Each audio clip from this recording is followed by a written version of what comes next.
buenos días, doctor. Es un honor para nosotros tenerlo aquí presente, doctor Hernán Tenorio. Nos gustaría saber a nosotros sobre su trayectoria, sobre los galenos de Cuenca aquí más destacados, que han dejado su huella y, por así decirlo, siguen marcando aún toda su trayectoria y siguen trascendiendo aquí en la ciudad de Cuenca.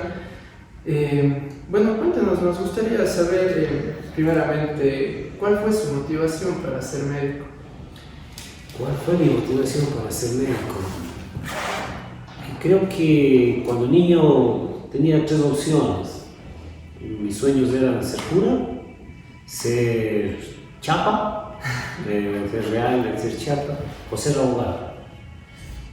Cuando recuerdo mi infancia, esa era mi situación, ¿no es cierto?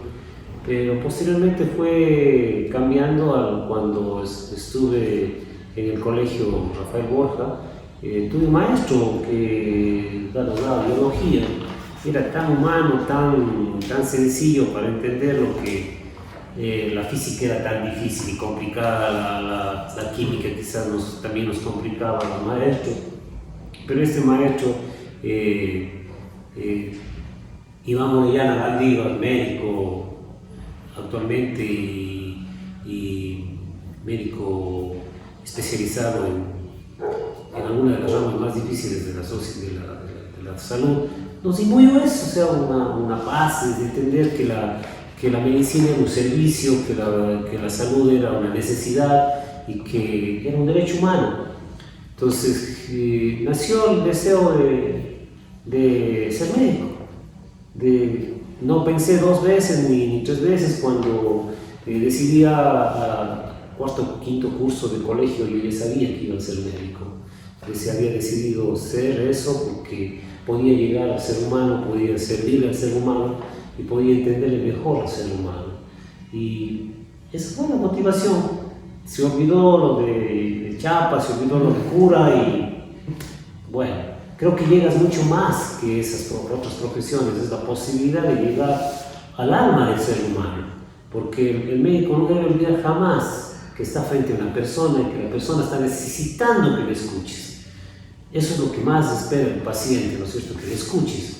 No le importa que en los miles de exámenes que le mandes a hacer, lo que le importa es que le escuches. Porque si vos aprendes a escuchar al paciente, el paciente ya está curado al 60%.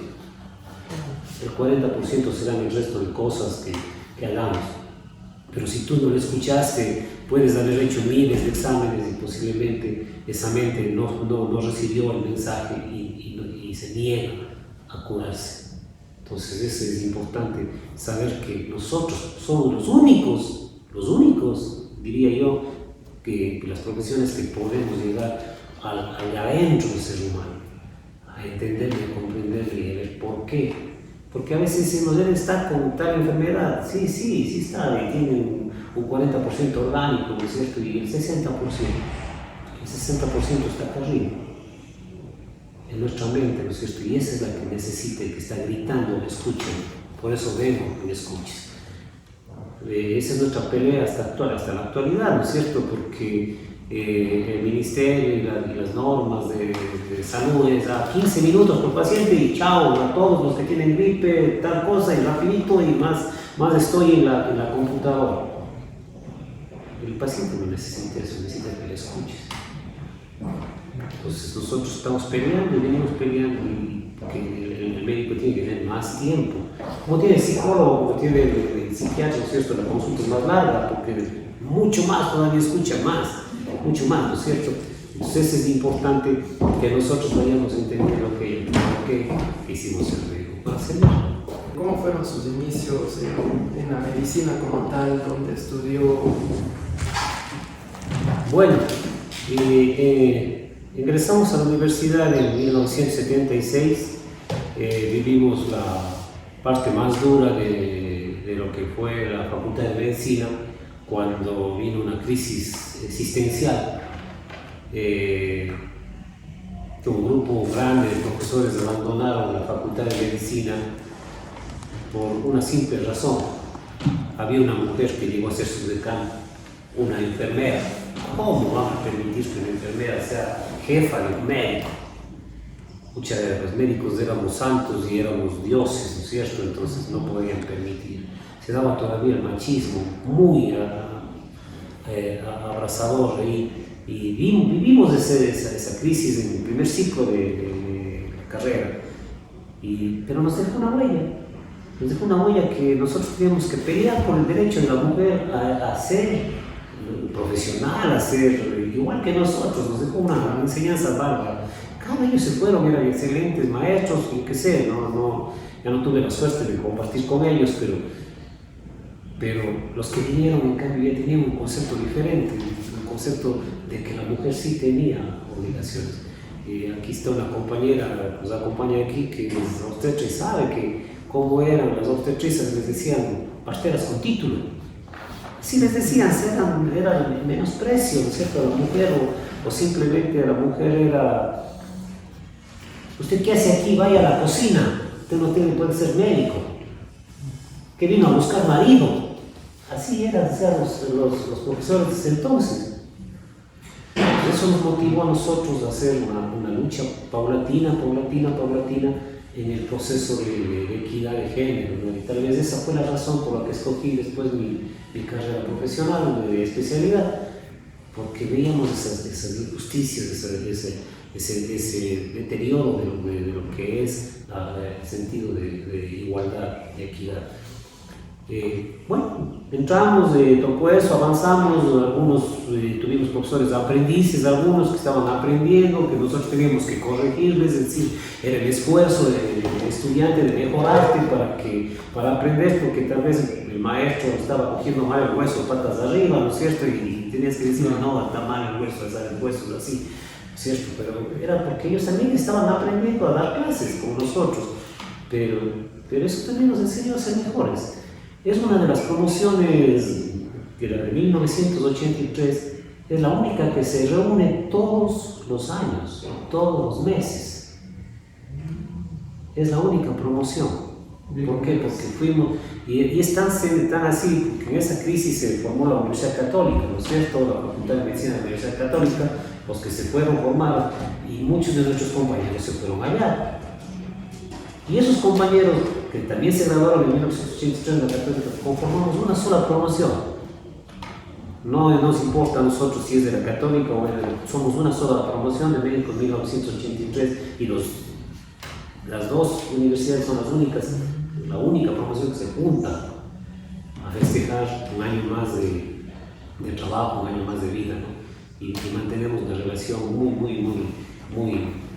agradable. O sea, esa es una demostración de que este grupo fue extremadamente unido porque la crisis nos hizo que nos hagamos fuertes y nos hagamos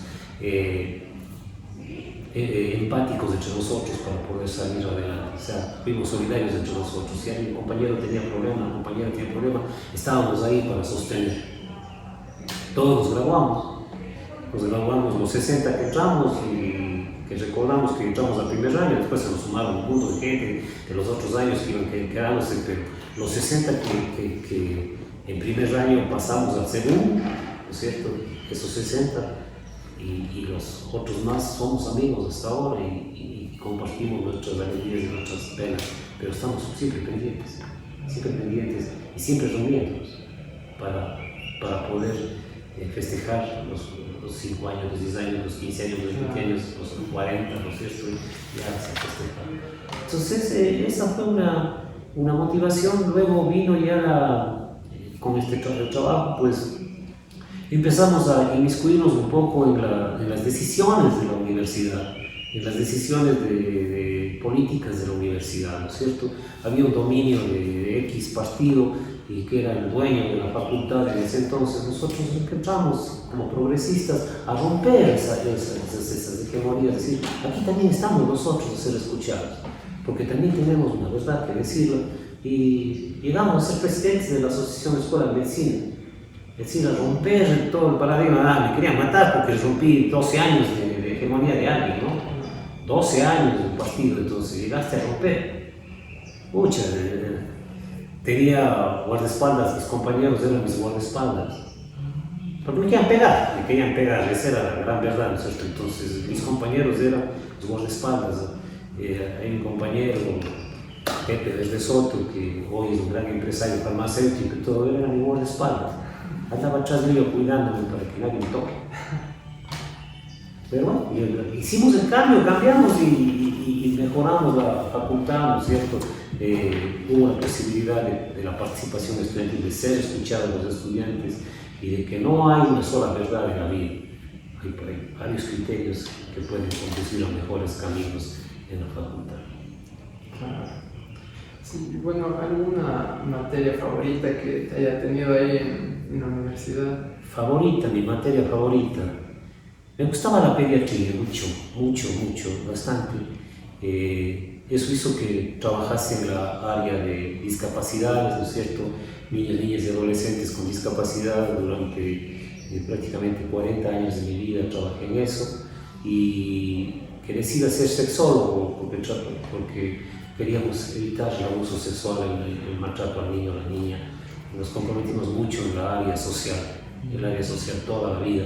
Cumplimos ese objetivo, defender los derechos de los niños, niñas y adolescentes. Gracias a nuestro trabajo, está en la Constitución el interés superior del niño, ¿no es cierto? Está el niño con discapacidad sobre todos los seres humanos que habitamos acá. Entonces ellos tienen un derecho más allá del interés superior del niño, está más arriba, es el primero que tiene, ¿no es cierto? Peleamos, estuvimos en la Asamblea, en Montecristi, estuvimos en cuántas partes nos tocó estar, pero luchando para que los derechos de las personas con discapacidad se respeten. Ahí es otro mundo el que sí me gustaría tocar, cómo empezamos esa vida de la discapacidad, fue otro mundo, que tal vez ni siquiera tenía idea de que existía. Claro. No tenía idea, o sea, cuando estudié medicina no tenía idea, nunca vi. Nosotros vimos parálisis cerebral infantil así como que te dicen, allá está la luna, punto. Nada averiguarás qué es, ¿no es cierto? Lo que más se da importancia a la parálisis cerebral adquirida posterior, que cuando eres adulto, porque hay que tratar, hay que hacer esto, hay que hacer otro, pero el niño no te tocaba para nada. Y casualidad en la vida tocó llegar a trabajar primero con personas con discapacidad visual, en un voluntariado cuando hacía mi rural en la provincia de Tungurahua, y me gustó trabajar con discapacidad, me encantó, o sea, me pareció que podíamos hacer muchas cosas. Y cuando vine a Cuenca, entré en el Instituto de Parálisis Cerebral de la SOIPCA y empezamos a trabajar allá, a generar procesos ya de inclusión de las personas, a sacar niños, niñas debajo de la grada, encerrados, amarrados como animales. Sí, era la discapacidad, vistos como bichos raros. ¿Cómo les llamábamos a las personas con discapacidad? Minusválidos, inválidos, tontitos, tarados, así les llamábamos, ¿no es cierto? Para llegar a ser personas con discapacidad, en condición de discapacidad. O sea, fuimos peleando poco a poco para lograr sus derechos, dándoles la posibilidad. Hoy les ven, ustedes están en el mall, los chicos en silla de ruedas, lo que sea, están trabajando. Cuando empezamos por allá por los años 90, ¿no es cierto? La década 90, pucha, no, era... Recuerdo una visita de una periodista de un canal de Cuencano, visitaba el instituto y tenía miedo, o sea, tenía terror de entrar, porque me van a morder, me van a pegar, estos niños son agresivos. Entonces hicimos tener María Augusta Romero ¿cómo se llama el canal Cuencano? Que es de los señores del Jury, Telerama. Tenía miedo, tenía terror, nos entró, le dimos la confianza y después salió feliz, abrazando a los niños, abrazando a los jóvenes, porque son más cariñosos que cualquier ser humano. ¿Por qué? Porque está a flor de piel su bondad, no tiene la malicia que tenemos nosotros, no tiene. Todo eso nos enseñó la Facultad de Medicina, nos hizo hacer eso, ¿no es cierto? Ser personas que podemos hacer una historia en la vida. tal vez, ¿cómo fueron sus inicios cuando ya se graduó? El primer trabajo, por así decirlo, o que tenía pensado una vez que se graduó. Bueno, yo me gradué y pensaba seguir, como dije, pediatría o ginecobstetricia, era lo que me gustaba, especialmente pediatría. No se dio por muchas razones. Empecé, como les conté, en la ciudad de Ambato a trabajar en el centro de atención a personas, en ese entonces llamadas no videntes, personas con discapacidad visual, Luis Braille. Ahí trabajé de voluntario y estuve allí mientras estuve en ese tiempo. Trabajé también como auxiliar de apoyo en los servicios hospitalarios que se llamaban la Fundación de Ayuda Social. Nació el compromiso un poco social, me pensaba quedar en la ciudad de Ambato porque hice la rural en Río Verde, donde está el Pailón del Diablo. Ahí hice mi rural, hicimos la obra social grandiosa, que era un pueblito que quedaba junto a la Goya, a la represa de Agoya, y no tenía luz. Estaba al lado de la principal central del país en ese entonces y no tenía luz. ¿Por qué? Porque a nadie no le daba la gana de poner una torre al filo de la montaña para poder cruzar la luz. Entonces empezamos en el servicio social de médicos, ¿no es cierto?, el médico rural, a la pelea, a exigir que nos den, nos fuimos, nos tomamos el INSS en Quito, nos sentamos en la oficina hasta que nos autoricen a hacer las migas para cruzar la luz. Les dejamos, cuando termine un año de trabajo, les dejamos con luz, alcantarillado, porque trabajamos durísimo con el Consejo Provincial para que les pongan alcantarillado, y con un centro de salud inaugurado. Centro de salud que había estado abandonado durante muchos años, ahí le dejaron, pues al que muera, fuimos a IEOS, que se llamaba en ese entonces el Instituto Ecuatoriano de Obras Sanitarias, a exigir que se termine la construcción del centro de salud. No tuve la dicha de trabajar en ese centro de salud, no tuve, pero dejamos inaugurar, porque el día que salíamos inaugurábamos la luz, el alcantarillado y el centro de salud. O sea, es importante, lo único que guardo recuerdo de aquello, que me quedó ahí un pergamino que me dijeron que dice que recordarán mi nombre para las presentes y futuras generaciones. Eso. O sea, la satisfacción de haber cumplido fue. Entonces de ahí vinimos, por alguna razón pensábamos quedarnos en Ambato, pensé hacer mi vida familiar en Ambato porque tenía muchas amigas y todo lo demás. Total, no fue así, tuve que regresar a Cuenca por razones familiares. Y empecé primero en la consulta privada, me iba muy bien, excelentemente bien de medicina general, y cuando trabajaba en eso ya ingresé yo a trabajar ahí en el Instituto de Parálisis Cerebral y empecé a dedicarme a lo que eran discapacidades, y allí me salió a mí la posibilidad de hacer esta especialidad de educación sexual y sexología. Entonces, la primera cosa que hicimos en la investigación fue saberes, vivencias y experiencias de sexualidad en los niños, niñas y adolescentes con discapacidad física y mental. Y descubrimos que ellos vivían la sexualidad mejor que nosotros. Descubrimos que tenían sexualidad, que la sexualidad no estaba discapacitada. O sea, que ellos vivían su sexualidad y que había que educarles en sexualidad porque eran presas fáciles del abuso sexual, porque ellos no tienen los frenos que tenemos nosotros. Ellos yo no voy a hacer esto, ellos confían en el que está al frente, y el que está al frente puede abusar fácilmente.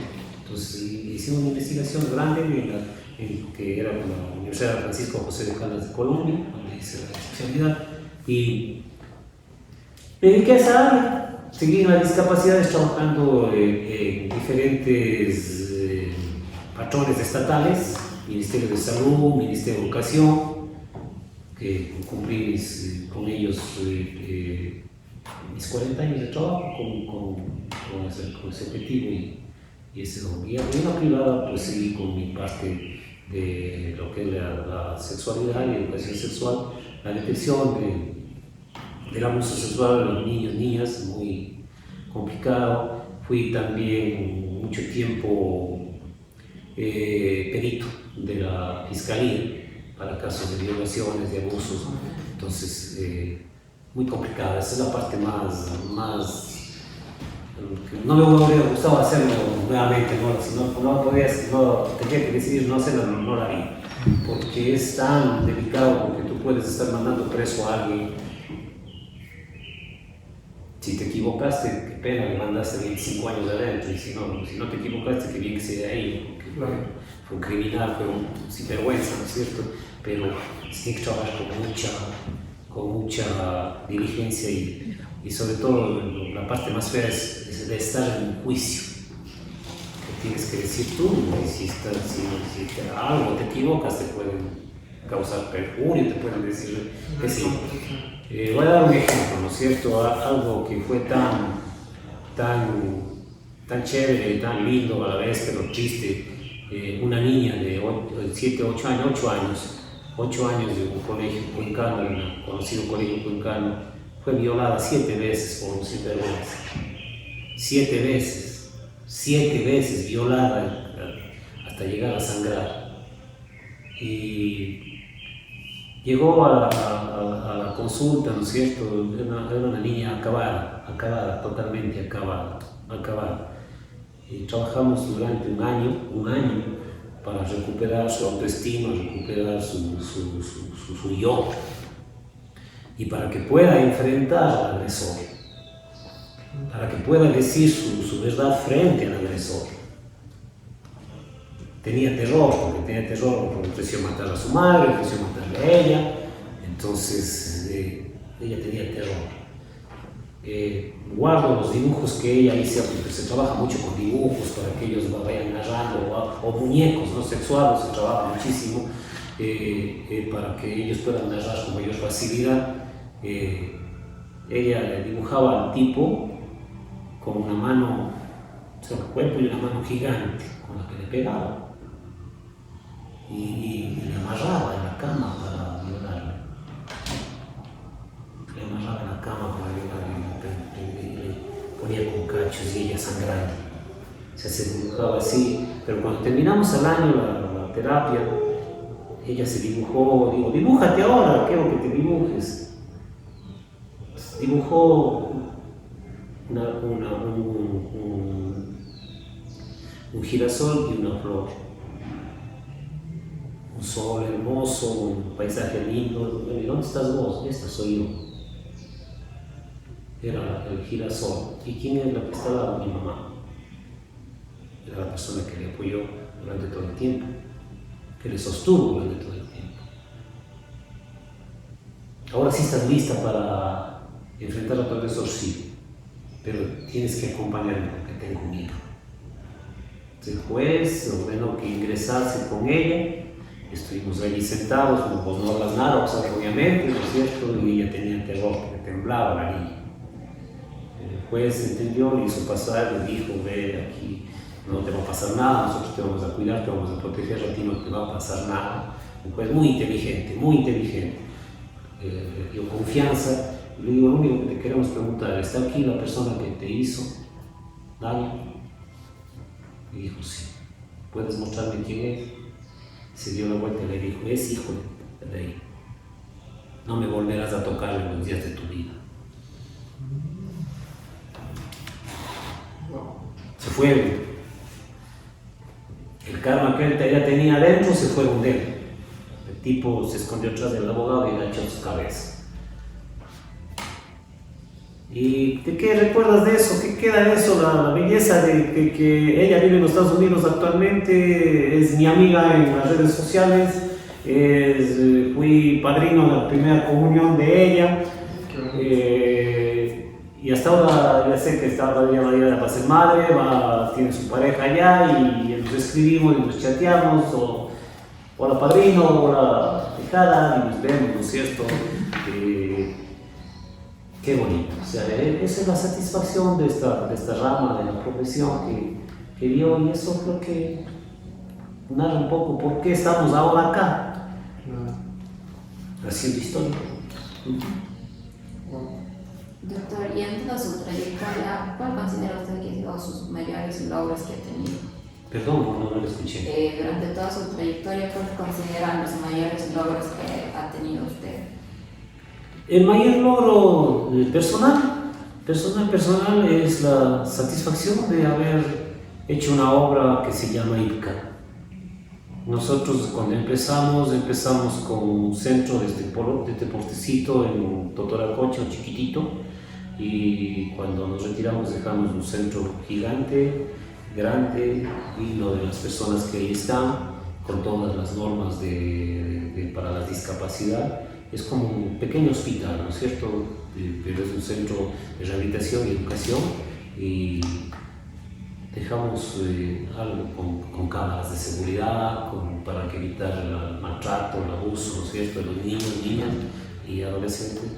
Y sobre todo haber hecho esa obra, haber hecho que ellos estén en la calle andando. Cuando ayer domingo estaba por el mall, o el sábado por el mall, y vimos que estaban festejando alguna galería de las discapacidades, ¿no?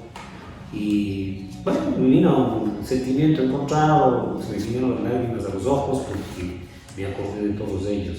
Pero ¿cuál es lo más emocionante de eso que me he dejado grabado? Es que alguna vez en el Gran Aquí me encontré con uno de ellos, y que cuando era niño fue mi paciente, mi persona que ir, y se me acercó y me dijo: tú eres Hernán, ¿no? Sí, tú eres el doctor. ¿Cómo estás? Un gusto de verte. ¿Si te acuerdas de mí? Digo: sí, me acuerdo de ti. Me abrazó y me dijo: gracias por todo. Suficiente.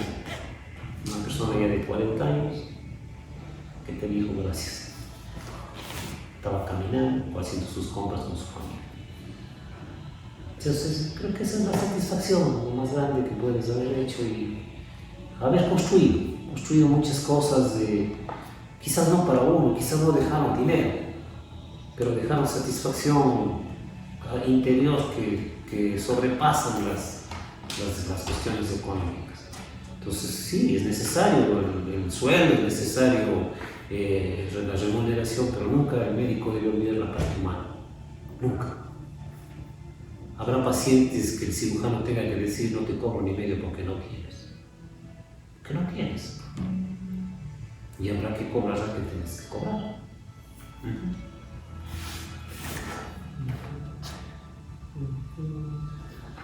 Y ahora, en cuanto a la Sociedad de Historia de la Medicina, ¿usted cuándo llegó a ser presidente? ¿Cómo pasó? Bueno, no les había tocado el tema de que por qué llegué acá, porque nunca decidí ser médico porque mi padre era médico. No, nunca. Mi padre jamás de los jamases nos imbuyó a nosotros ser médicos. Hubimos en la familia 3 hijos médicos, pero ninguno, y el cuarto, voy a decir el cuarto, pero él falleció cuando estudiaba medicina, pero nunca él nos dijo: tienen que ser médicos como yo. No, nada, jamás de los jamases. Y yo llegué acá a la Sociedad de Historia de la Medicina porque me pidieron las cosas de mi padre, la historia de vida de él, porque él fue médico de la policía, fue un médico muy humano, entregado al servicio social, y quizás eso sí aprendí de él, ¿no es cierto?, a dar a los demás lo que se debe dar. Y trajimos las cosas de él acá y pusimos las cosas de él. Ahí hay una anécdota, recuerdo que él había fallecido ya, y nosotros habíamos dividido las cosas. Algunos tenían, qué sé yo, el escritorio, otro tenía otro escritorio, otro tenía las sillas, otro tenía la lámpara, qué sé yo, tantas cosas. Y algunas cosas guardadas en las casas de mi madre. Decidimos, y vino la anécdota que el escritorio que yo tenía le regalé yo a mi hija. Ella tenía unos 8 años en ese entonces, o 9 años, y 8 años, sí. Y ¿cómo quitar el escritorio para traer acá? Entonces, puede ceder el escritorio, regalarnos el escritorio para poner acá, porque vamos a poner las cosas de tu abuelito. Y ella no le conoció a mi papá, pero habíamos imbuido en ella el cariño hacia su abuelo, que dijo: no, si mi abuelito va a vivir allá, yo le doy. Y vino a dejar. está aquí. Ahí vine acá para dejar esas cosas y mi familia, yo soy el último de mis hermanos, me delegó que me haga cargo de representarles a todos ellos en caso de que alguna situación anómala se dé en los bienes que se dejaron aquí, porque es una sala completa, es completa, o sea, la primera sala que se hizo completa y con todas las de ley. Entonces firmamos como dato de entrega, recepción y todo lo demás, así estilamos acá y que es representación. Entonces pasé a ser socio y así pues me mantuve un poco, pero lejano, porque había otros que estaban hechos cargos, pero siempre atento a lo que está pasando, a lo que está sucediendo, hasta que llegamos con un ex profesor de la Facultad de Medicina, el doctor Hugo Calle, pediatra, era profesor de pediatría, y llegamos a ser directivos de acá ya en el caso del presidente, y yo fui su secretario. Empezamos a darnos cuenta que teníamos que renovar esto y cambiar un poco lo que había de la rutina que había venido teniendo durante 40 años. Empezamos en esa tarea dura, pero a nosotros, en el directorio anterior nos vino la pandemia. Nos acabó porque casi que no pudimos hacer nada, porque teníamos las reuniones vía Zoom y cosas así. Seguíamos trabajando en actualizar estatutos, en cosas legales, pero vernos personalmente nos vimos después de prácticamente casi 2 años. En pandemia nos pudimos sentar en el Monte Sinaí, me acuerdo, en la sala superior del Monte Sinaí, nos sentamos a tener la reunión de directorio y vernos ya cerca de terminar el periodo. Se alargó un poco el periodo por el asunto de pandemia, pero ahí nos vimos por primera vez. Después de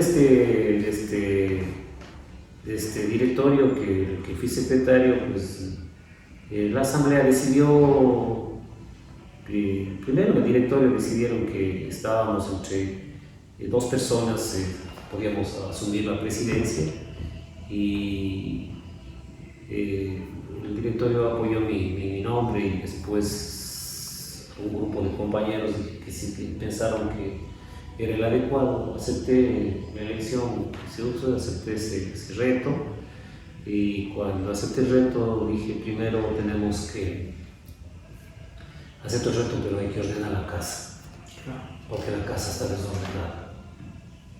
¿Qué significaba ordenar la casa? Un museo lindo, por supuesto, pero desordenado. Te encontrabas tú cosas de pediatría, en cirugía, encontrabas cosas de laboratorio en pediatría, o sea, mezclado todo, todo, o sea, con buena voluntad lo habían hecho, traído, recuperado las cosas de la historia, ¿no es cierto?, pero no estaban bajo su orden. Ninguna de las cosas tenía una cédula que diga qué es. Entonces había que buscar primero, ordenar la casa. Teníamos 6 bodegas, en donde estaban, ahora que estamos sentados, esto era una bodega de libros y de cosas, arrumadas una sobre otra, destruyéndose, ¿no? Se destruyéndose porque los aparatos arrumados unos sobre otros se rompen, se lastiman y se deterioran. Hoy tenemos una sola bodega, que la tenemos que vaciar en este año, porque tenemos que vaciarla para abrir la biblioteca ya. Logramos sacar todos los aparatos, reconocer todas las cosas que estaban valiosísimas, porque algunos dicen fierros viejos, sí, son viejos, pero no son fierros, son cosas donde el ser humano trabajó, donde la persona hizo salud, donde la persona curó con ese aparato, donde salvó una vida. Entonces ya no son, viéndoles desde ese aspecto, cuando les dices, este Chevrón tiene 100 años, en este Chevrón se sentaron cuántos pacientes para recibir la terapia, ¿no es cierto? Entonces, ya no es cuántos comieron en esa mesa que pertenecía a LEA, al hospital de LEA, Liga Ecuatoriana de Tuberculosis. ¿Cuántos comieron allí? ¿Cuántos pacientes comieron allí? Ya no es una mesa vieja, es una mesa histórica que tiene un significado, ¿no es cierto? Entonces, esa fue la razón para asumir este reto y en un año hemos transformado el museo, hemos restaurado las restauraciones emergentes, hemos recuperado muchas, hemos inaugurado salas con todos los aparatos que sacamos, ¿no es cierto?, y que ordenamos. Se ha dado el cambio y acá estamos sentados en una oficina porque la Sociedad de Historia de la Medicina no tenía una oficina donde recibir a las personas, ¿no es cierto?, donde actuar, y estamos ahora acá, estamos haciendo una historia que buscamos en este, aparte de ordenar la casa, encontramos un museo en donde solo había varones y una mujer, Magdalena Molina Vélez, la primera pediatra cuencana, que vive todavía 95 años, que fue lideresa acá, que fue presidenta de esta sociedad y que fue fundadora de esta sociedad, fundadora de este museo artífice. Bueno, era la única. Y las demás mujeres que hicieron historia en la medicina, en la salud, ¿dónde están? Los empresarios están ahora ya las obstetrices acá, la historia le hicieron desaparecer a la obstetricia, aquí había la escuela de obstetricia. La desaparecieron, ¿por qué? Porque a X ginecólogos no les interesaba tener una competencia. No se preocuparon en que la obstetriz hacía una función primordial de la atención primaria de salud. Es decir, hubiéramos evitado tanto niño con discapacidad, tanta persona con problemas de aprendizaje, ¿no es cierto?, si hubieran sido bien atendidos por ese batallón de obstetrices que cerraron. Quedó solo en Quito, ¿no? Y tienen que traer ahora de Quito obstetrices para el Ministerio de Salud acá. Tienen que traer de Quito. O sea, cosas que se fueron dando, ¿no es cierto?, y que fueron, como nosotros, los estudiantes ya desapareció la obstetriz. Eran compañeras nuestras, claro, que hacían clase con nosotros. Entonces, no eran las parteras con título, tenían las mismas posibilidades que nosotros porque estudiaban lo mismo que nosotros. Nosotros terminamos siendo médicos y ellas terminaban siendo obstetrices. Entonces, eso se va a recuperar. Aquí de acá están ingresando algunas mujeres, ¿no es cierto? Tenemos que recuperar a Piedad Moscoso, tenemos que recuperar a Flor María Salazar, tenemos que recuperar a la profesora de la Facultad de Medicina, la doctora, no se me da el nombre de la gordita. Cecil Durán. Luchadoras por la equidad de género, luchadoras por la igualdad en la capacidad de profesional. Sí, y muy humanas, porque ella, Cecil Durán y Piedad Moscoso tenían un consultorio popular, gratuito. Con su dinero cubrían los costos para mantener lo que el Ministerio de Salud no hacía. Ahí por el barrio, el sector popular del barrio. Entonces esa gente tiene que estar acá, tiene que venir. Y de así un sinnúmero de profesionales también, varones, claro que sí, tienen que estar porque se les olvidaba. Se les olvidó porque tal vez no eran alízaros, tal vez no eran beta. Más o menos, o qué sé yo, no, por dar eso quiten esos apellidos, pero por obtener apellidos rimbombantes, ¿no es cierto? No, ahora están acá, ahora están en Viracocha. ¿Por qué? ¿Por qué no se hizo historia? Entonces, ese es el cambio que hemos dado, o sea, un cambio totalmente de la visión, ¿no es cierto? Sí, hay que recuperar un poco del doctor Emiliano J. Crespo, no tenemos nada. Quieren un museo entero para él, es imposible porque aquí ya está ocupado, ¿no es cierto? Pero tendrán para poner un museo tan grande, todas las cosas de él, tuvo mucho, porque es un médico del siglo XIX, inicios del XX, entonces no haría haber muchas cosas que tenga él, pero la historia sí. Debe estar aquí porque él es el primero, el médico que trae la cuestión de la antisepsia, ¿cierto? Es decir, el aseo de manos, el lavado de manos, sus guantes, trae el primer cirujano que viene acá. Perfecto, ya está aquí en Carlos Merchán, que fue médico, que también trajo, médico laboratorista, trajo muchas cosas de laboratorio, y no, a este hospital para que funcione el laboratorio. Es el Hospital San Vicente con un filántropo aparte de todo. Por eso lleva el centro de salud, y está adelante y lleva el nombre de Carlos Merchán. Él fue médico, ejerció su medicina después fue periodista. se dedicó a la empresa de Mercur, pero él fue primeramente médico y médico muy humano. Entonces eso hemos recuperado la imagen de él, está acá, ¿no es cierto? Y esperamos así ir recuperando de algunos otros que están olvidados. Carlos Berresueta, que también si sepan quién es uno de los primeros pediatras también, pero que trabajó en lo que se llamaba la gota de leche, es decir, la nutrición de los niños, niñas y de la lactancia materna. Iniciadores de la lucha para la lactancia materna. ¿No está? Porque tal vez no tuvo familia que lo represente o tal vez no quisieron poner. Entonces eso hay que recuperar un poco de algunos actores de la... También estamos en busca de recuperar las especialidades que vinieron en el siglo XX, ¿no es cierto? Porque con el siglo XX viene, aparte de ginecología, obstetricia, ginecoobstetricia, viene la pediatría, viene la cirugía, ¿no es cierto? Las 4 o 5 especialidades básicas, pero en el 20 vienen ya todas las otras especialidades, neurología, psiquiatría, ¿qué más hay? Se me va, endocrinología, y en sí, pero nadie de ellos está. Nadie. ¿Quién hicieron historia? Porque algunos están vivos, otros ya no, pero nadie está acá.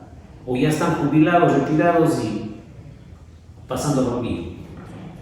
Entonces hay que recuperar, estamos rehabilitando una sala que conseguimos del ministerio de salud que estaba abandonada 40 años, abandonada en deterioro. Estamos readecuando, rehabilitando esa parte de la casa para poner las especialidades. Ya con criterio diferente, solamente la historia de la especialidad y los actores de esa historia. Y quizás uno que otro aparato o cosas que utilizaron ellos debajo. Es decir, como poner el maletín. Qué pena, ese maletín debe haber sido de alguien, ¿de quién fue? Lo encontramos en una bodega, no sabemos de quién fue. Debe haber sido de alguno de los actores que hizo con ese maletín la visita domiciliaria, la atención en casa. Entonces eso es lo que queremos un poco recuperar. Ya están los visitadores médicos, que también hicieron historia, porque ellos nos permitieron que, aparte de que puedan haber sido los representantes de una empresa farmacéutica, de negocio, de lo que sea, ¿no? Eso no tiene duda alguna. Pero ¿cuál era la función del visitador médico? Recordarte la medicación para que tú no te equivoques y estés fresco, porque vos no puedes saber todo. Aprendiste sí, pero no te puedes acordar de todo. Entonces te recordaba y decía, la ampicilina sirve para esto, pero tenemos esto, no sé, y sin número de remedios que iban saliendo en el paso.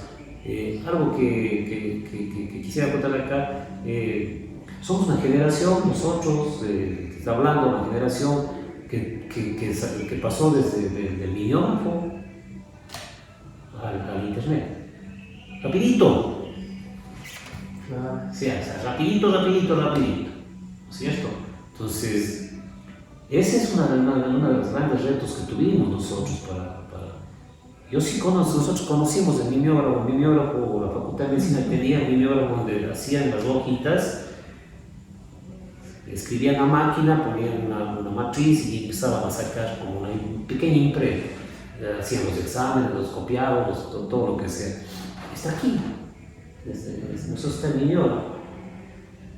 Pero ahora tenemos que todo en internet, manejamos a través del teléfono, todo. Entonces, todo eso ahora es un poco más ventajoso.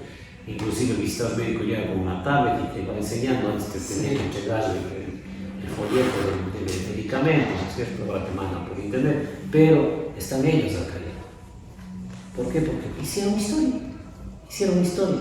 Y los primeros visitadores médicos fueron gente de salud.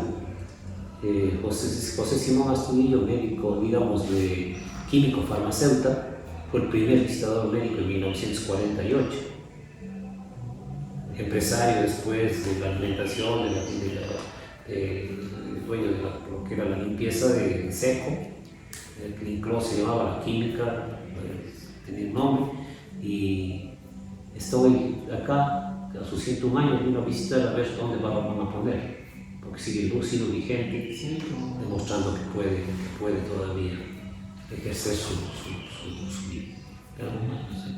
Un consejo para los jóvenes profesionales que le pueda dar a usted. De mí el consejo que le doy a mi hija, que es médica, ¿no? De los tres, una decidió ser médico y siempre le he dicho, da lo mejor de ti, sé la mejor. No sean mediocres, no sean mediocres, hay que ser el mejor de los profesionales. No pisando al que está al lado ni aplastando al que está al frente, no. Sé tú, el mejor. No, sin temor a equivocarme, creo que hice lo mejor.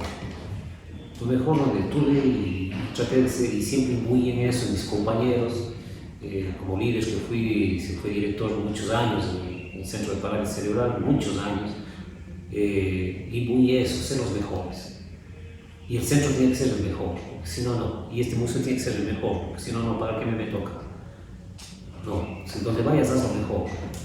Y los jóvenes hagan lo mejor, pero nunca olviden ser humanos, no olviden de dónde vinieron.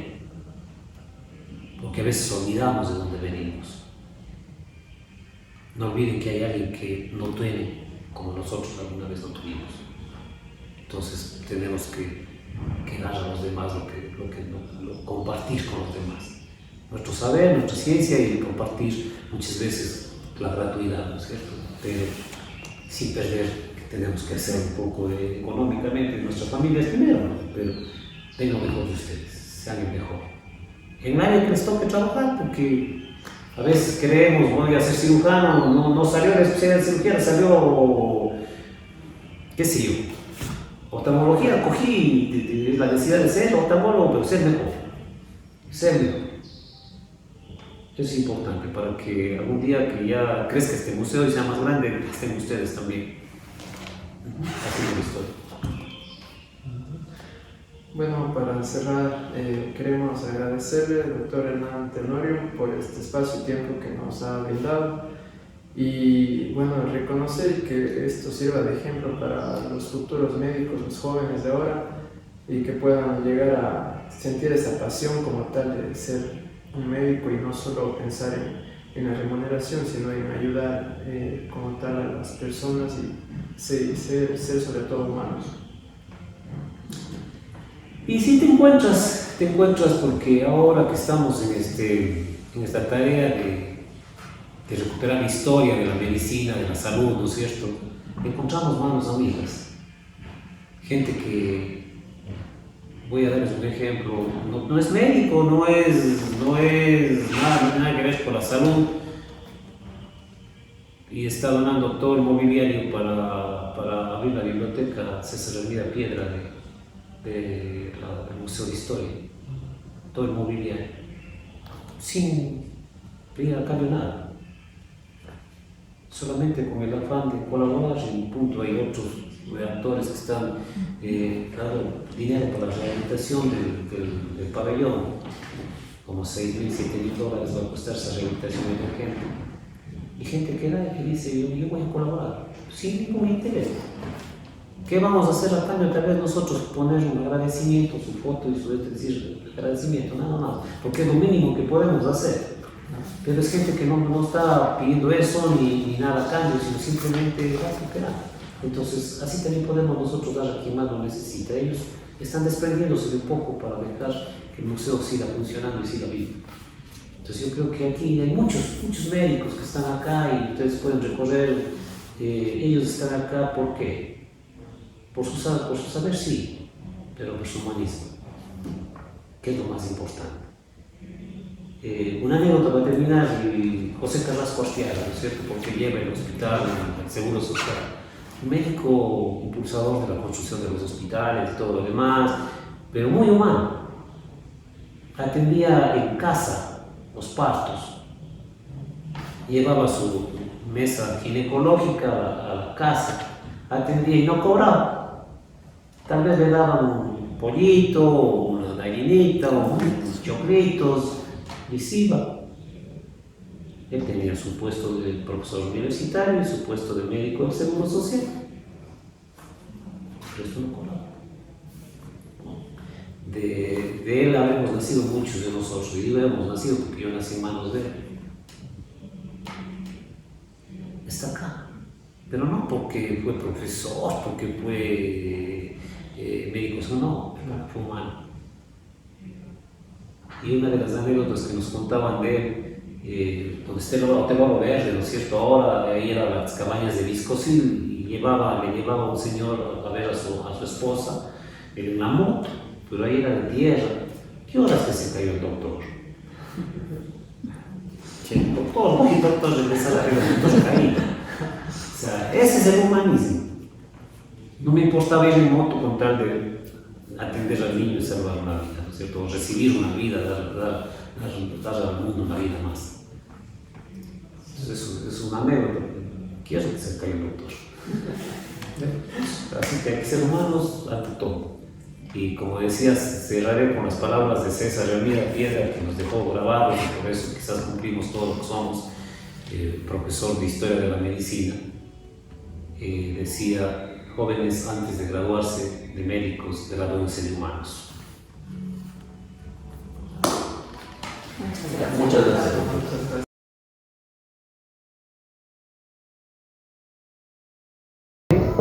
Y si ven, ustedes pueden ver aquí algo que es llamativo, ¿no es cierto?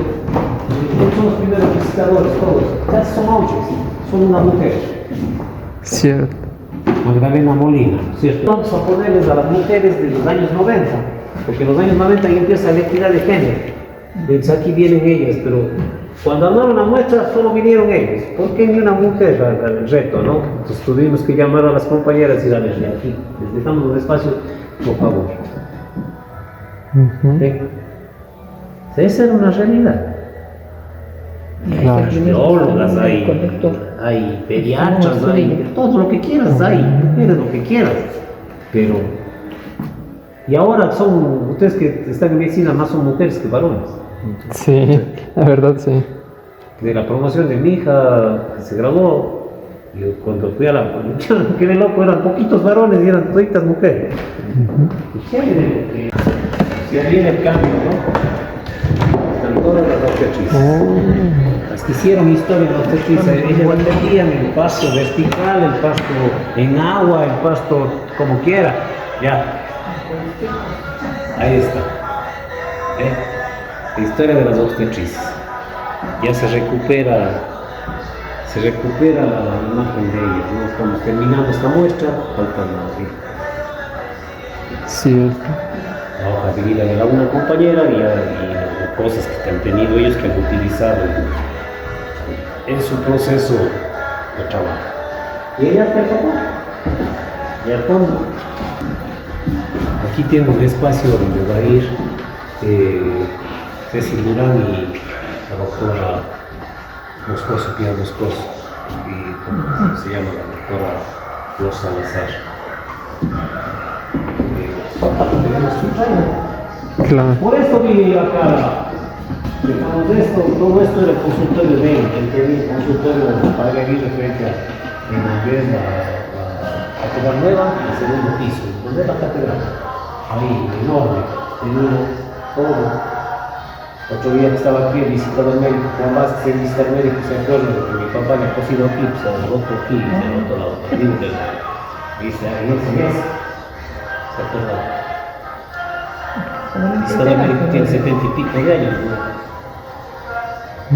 Ahí, por eso vine aquí estamos para servirles y para hacer la historia. Él hizo su historia, pues uno tiene que ser mejor, sin ninguna especialidad, por supuesto, ¿no? Claro. Entonces hay que ser mejor, siempre mejor, nunca menos que mejor, en donde estén. Así otro le gane, no importa, pero hay que ser mejor, sentirse que uno es mejor. Juramento. Juramento, ¿ves? Ese es el juramento real de Hipócrates, que no nos hace conocer, mi boca no dará a conocer lo que mis ojos hayan visto, o mis oídos hubieran percibido, mi lengua callará los secretos que me sean confiados. Usted se hablaba de un caso y nunca di un nombre, ni dije quién era. Claro.